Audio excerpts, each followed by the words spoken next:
అందరికీ నమస్కారం. ఎలా ఉన్నారు? ఇదండి ఒక స్టవ్ మీద అన్నం పెట్టాను. దీని మీద పప్పు పెట్టానండి, పెసరపప్పు.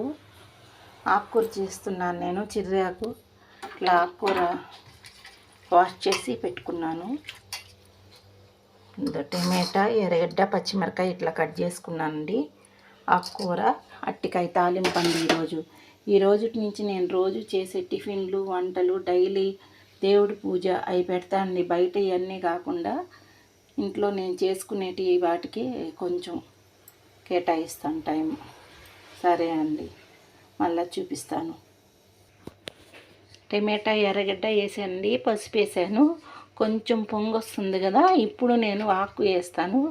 కాసేపు తాలి అప్పుడు టమాటా వేస్తాను అన్నమాట. నేను చేసుకునే విధానమే చూపిస్తాను అండి.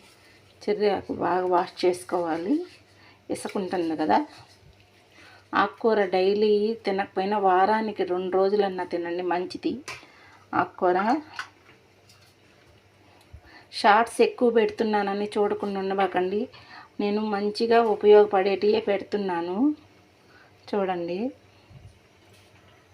ఇప్పుడు ఆకు కొంచెం ఉడికిన తర్వాత టమాటా వేసుకుంటాను. నేనే ఫోన్లో మొబైల్లో తీసుకుంటాను వీడియోస్, నేనే వాయిస్ ఇచ్చుకుంటాను, నేనే అప్లోడ్ చేస్తానండి.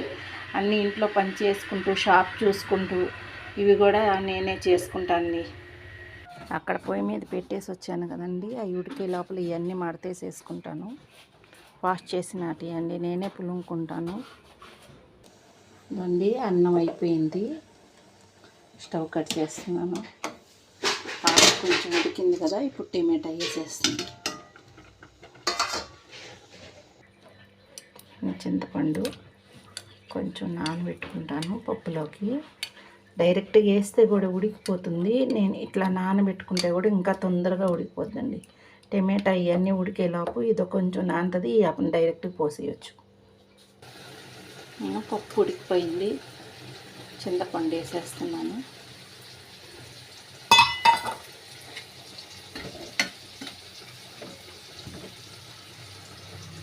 అట్టికాయ తాలింపు పెట్టే ఈ సైడు. ఆకుకూర ఉడికిపోవచ్చింది, ఇంకా మెదుపుకొని తిరగమాత పెట్టుకోవాలి ఆనియన్స్ వేసి. అట్టికాయ కూడా అండి నేను ఉడకబెట్టి తక్కువ చేయడము, నీళ్ళల్లో ఉడకబెట్టి చేసేటి తక్కువ అండి. డైరెక్ట్ ఇలా చేస్తాను.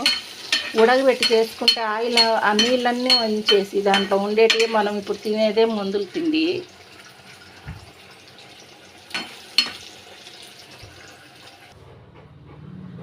ఇదండి